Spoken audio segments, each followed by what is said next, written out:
નમસ્કાર મિત્રો, સ્વાગત છે તમારું ન્યૂ વ્લોગમાં. અને આજે છે બુધવાર, તો આપણે તમને ખબર છે આપણે આજે રજા હોય, તો આજે આપણે વાડીએ આવી ગયા છીએ.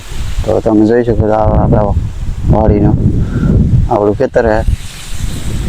અને આ એટલી જાહેર આપણે રાખી દીધી, જે ફૂટ કરી હતી, જે આવી રીતના હતી પાઈને જો આવડી કે નહીં. ત્યારે આપણે મગ નીંદવાના, બરાબર. તો વિડીયો આખો જોજો અને ફૂલ મજા આવશે. અને પછી આપણે બપોરે જઈશું ઘરે, અને બપોર પછી બેન ને પટેલ પણ આવવાના છે, બરાબર.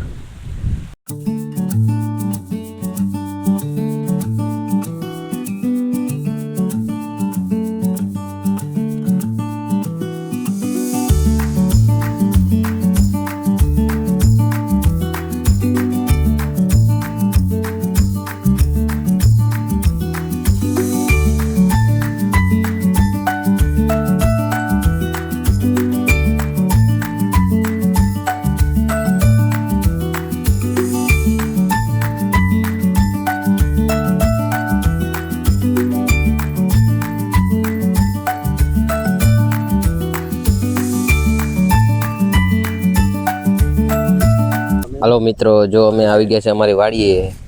આ અમે જો ગૌશાળામાં જાહેર આપી હતી, એની ફૂટ થઈ ગયેલી છે. અને જો એની જાહેરના લોથા જુઓ, એવા જાહેર ભરાવદાર ઓર મોટી જાહેર છે. જુઓ, આ બધી જાહેર લણીને લેવામાં અને જાહેર કરવામાં આવશે, પછી આવતા વર્ષે વાવવામાં આવશે. અમારા બાપુજી શા બનાવે છે, એકદમ સુલાનો શા. 10 વાગી ગયા, બરાબર. અને મગના 2 ક્યારા હવે વધ્યા, પાણીનો ટાઈમ થઈ ગયો, એટલે આપણે બધા ચા પાણી પી લઈએ, બરાબર. પગ નીંદાઈ ગયા, બીજે ભાઈ 1-2 પંપ દવા છાંટે છે. દવા છટાઈ જાય ને હવે પેટમાં લાગી ભૂખ, હવે તો નીકળવાનું હોય. બહાન બાપુ માસીને બધા બેઠા છે, હવે નીકળશું ઘરે, બરોબર. તો ઘરે મળીએ. મિત્રો, આપણે વાડીએથી આવી ગયા, બરોબર. અને ભૂખે એવી લાગી. અને આમ જો આ છે ને, આ 1 અઠવાડિયું થયા છે ને, લાઇટ જ નથી, બરાબર. 1 અઠવાડિયું ત્યાં રોજ સવારે 8 વાગે લાઇટ વહી જાય અને સાંજે 8 વાગે ઠેઠ આવે. એટલે 12 કલાક છે ને લાઇટ દિવસની આવતી જ નથી. કારણ કે જે આ લાઇટના તાર હોય ને, એ જે પ્લાસ્ટિકના કવરવાર આવે એ નાખે છે, ફિટિંગ ચાલુ છે. અઠવાડિયું થયા ચાલુ, એટલે અઠવાડિયું થયા ને રાતની જ લાઇટ આવે અને દિવસની લાઇટ આવતી નથી. એટલે અમારે ક્રિશાબેનને જો ગરમીમાં સૂતા જ નથી. કદી કહું અને માખ્યું જો હે અહીંયા કોળિયું લઈ લો, એનું ફરિયામાં પવન સારો આવે. અને આ જયશ્રી જો રોટલી કરે છે. ને બાન બાપુજી અત્યારે વાડીએથી હલાવતા છે નીંદનો પૂરો લઈને. નીંદો ગુવાર ને એવું વાવ્યું છે. રીંગણી ઊભી છે. રીંગણી તો 1 વાર ત્યાં ઊભી છે, બરાબર. એમાં દૂધી ને ખીસોડા. આ જયશ્રી કે આપણને ન ખબર હોય, આપણે તો કામે ગોંડલ જતા હોય એટલે એને ખબર હોય હું વાવ્યું.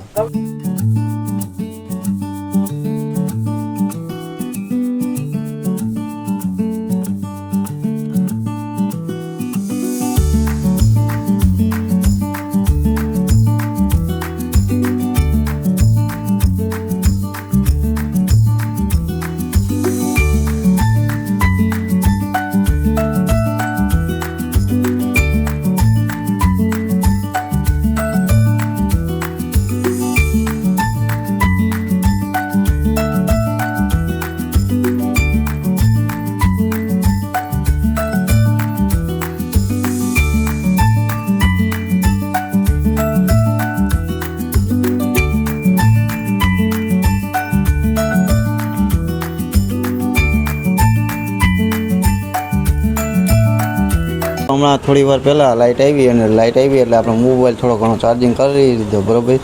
કારણ કે રેકોર્ડિંગ થાય ને, કદાચ રેકોર્ડિંગ ન થતા. આજ તો લાઇટ મોડી આવી હતી. આજ તો વહેલી આવી ગયા. ટાઈમ ત્યાં જો 7:30 વાગ્યા છે, બરાબર. 7 વાગે લાઇટ આવી ગઈ, તો અત્યારે મોબાઈલ ચાર્જિંગ થોડો ઘણો થઈ ગયો છે. તો આપણે રેકોર્ડિંગ પાછું ચાલુ કર્યું, બ્લોગ વિડીયો બનાવવાનું. અને અત્યારે જો આપણે ચીપ તરવાનું ચાલુ થઈ ગયું, બરાબર. અને થોડી વાર પછી જે આપણા બેનને બંનેવી આવી જવાના. અને ઓલા ઘરેથી વિજયભાઈમાં આખું ઘર આવશે.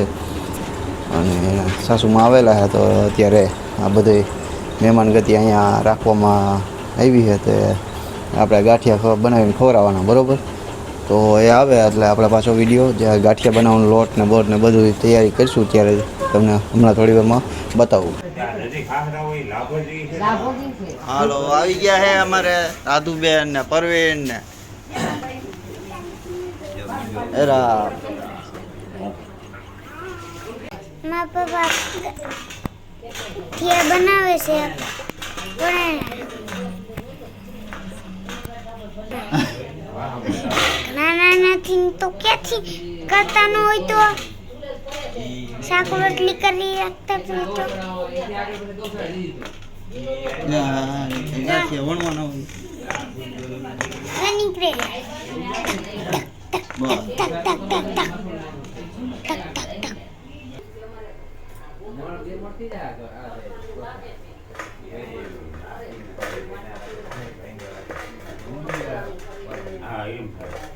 અને ગાંઠિયામાં તેલ હંમેશા છે ને ધીમું રાખવું તો જ ગાંઠિયો સારો થાય અને એની મેળે ઉપર આવવા દેવાનું બરોબર. કાંઈ ગાંઠિયામાં હે નહીં અઘરું લાગે પણ આજે જે આવડી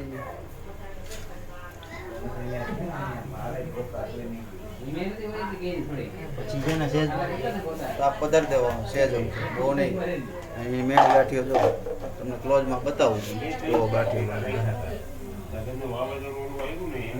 અત્યારે થોડોક લાઇટિંગનો પ્રોબ્લેમ છે જો ગાંઠિયો ફાટી હોતી જાય જો.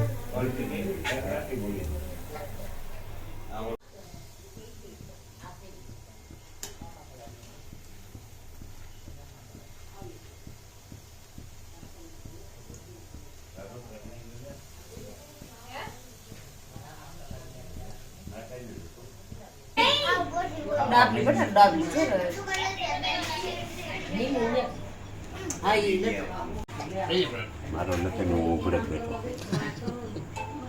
બરાબર એ વગાઈને બધું કામ દે કે નથી લેવો જય શ્રી કૃષ્ણ, જય માતાજી.